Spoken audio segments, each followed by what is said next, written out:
Hi, in this video I'm going to introduce you to the gesture drawing. Equipment that I'm going to use is charcoal and some tissue. So let's start. First, before you even start drawing, concentrate on your image for a bit and then decide what is sticking to you first. So I think for me, what I mostly see is the divisions. So I'm going to put the divisions of the background first. Next, I will put rough shapes where the objects are going to be. You don't have to be precise. This is just an indication of the space and the position of objects.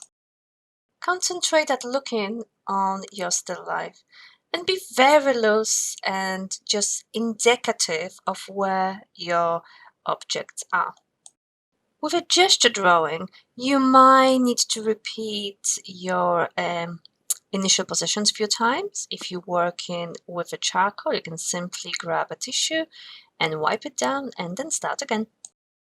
This is a very useful approach. It will allow you to be very loose and joyful about your initial lines, which is the whole point of the gesture drawing.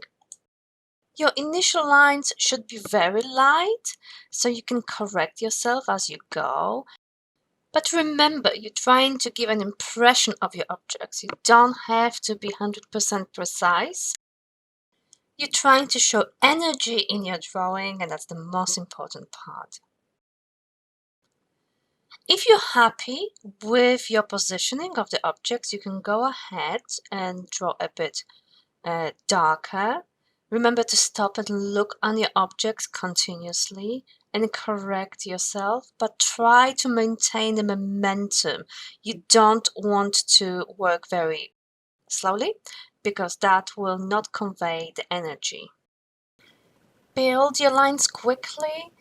Stop and look at your objects in front of you, but most importantly, try to give a vague impression, so almost correct positions and shapes. Don't worry too much about the precision. I'm going to speed up the video here so you can just see how I'm building up and creating the image through the gesture process. Before you start adding value through shading, you can tidy up your image a bit with a tissue. Build your tone in layers of shading and move across the image. Don't concentrate only on one part. Try to develop different elements as you go.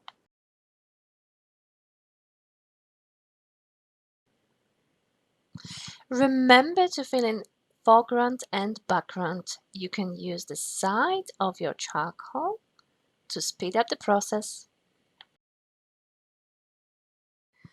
Work across the image, add details where needed, and remember to have fun. Don't overwork your gesture drawing. It works the best if you limit the time that you spend on it. Thank you, and I hope that you've enjoyed this video.